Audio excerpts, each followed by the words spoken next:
الله الرحمن الرحيم لم يكن الذين كفروا من أهل الكتاب والمشركين منفكين حتى تأتيهم البينة رسول من الله يتلو صحفا مطهرة فيها كتب قيمة وما تفرق الذين أوتوا الكتاب إلا من بعد ما جاءتهم البينة وما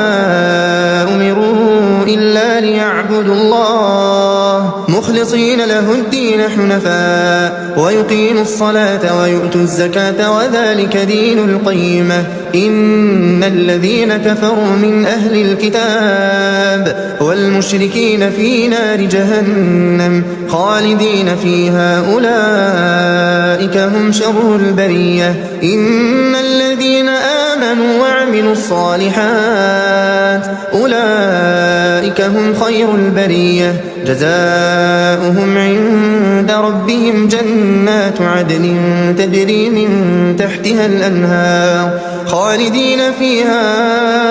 أبدا رضي الله عنهم ورضوا عنه ذلك لمن خشي ربه.